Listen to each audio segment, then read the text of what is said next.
All right, Gary. Great night, great weekend. Just start off by giving some thoughts about the way you guys played tonight. Yeah, getting that lead in the first period, getting a power play goal always builds our confidence. So, after last night, I knew it was going to be a low-scoring, tight game. It's a very good defensive checking team.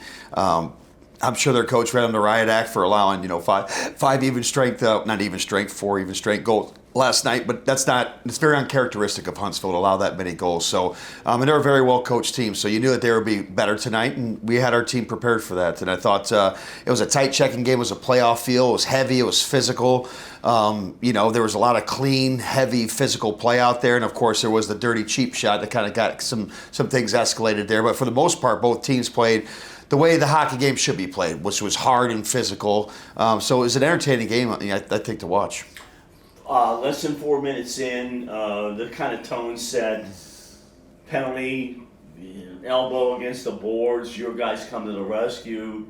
Right in front of the bench there. Just talk a little bit about that. That kind of set a tone for your players that they weren't going to take any of this and sort of stick up for each other. Yeah, I mean, you got to tip your, you had both teams, again, were playing the way they should be playing, hard and physical, obviously, with the exception of the one play. I love physical hockey. Everybody knows me. I absolutely love it. I wish there was more of it in the game, but the cheap shots, the head shots after the whistle, stuff like that, I can't stand. So we did a good job of collecting our emotions. We obviously put ourselves in a bad spot. Had to obviously kill for 3 minutes coming out in the third period.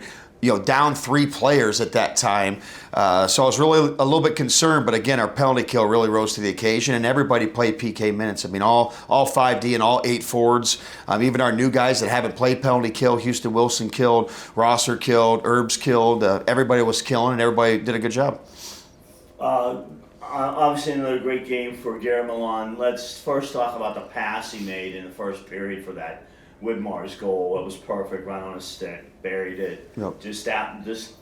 Take us through that a little bit. Well, it was a great pass. We talked about, we got to use that pass to kind of bypass their pressure. But again, we shot the puck. That's the most important thing. For Joe, it's like we're in the scoring area. Are we going to shoot the puck? Great shot. He's got a great shot.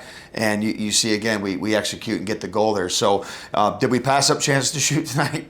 Yes, we did, unfortunately. But again, we did a good job. Special teams was big tonight. I mean, that's really what the game boiled down to. And Dinger made some big saves in the second period when we weren't at our best. They'd made a good push in the second period. They were clearly the better team in the second period. And Dinger bailed us out several times.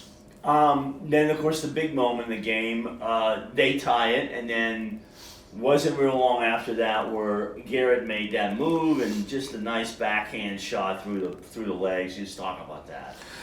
Putting the puck to the net, it wasn't a pretty goal, and we're just trying to get the team to buy into. It doesn't have to be pretty type of mentality. It's a lot of our goals last night were second chances. They were greasy goals. Nothing really super fancy about any of them.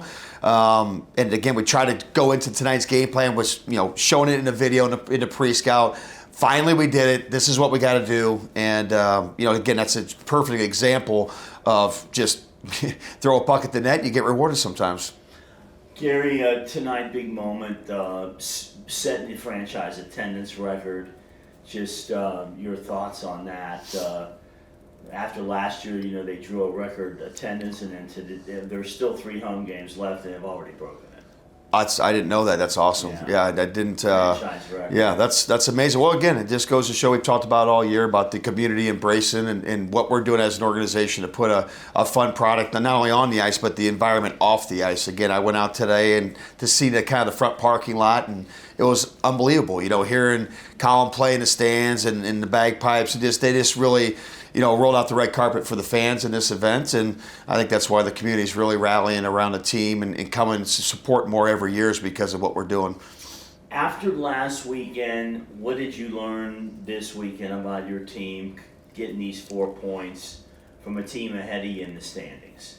Yeah, it was a grind last weekend. It was a coin flip game on Friday night in Peoria. We were not good on Saturday, and in Evansville, we were the better team and lost with 16 seconds left. And so it was disappointing to not get points. It was a long week. We dealt with a lot of adversity, roster changes and stuff. But I thought, again, this week That you're going to deal with that at the Southern Pro and the ECHL level. You're going to have those weird weeks like that where it seems like you can't buy a break, and we couldn't last week. But this week we were able to reset, get some new guys in. They did a great job and had a couple practices. It had good practices and got rewarded.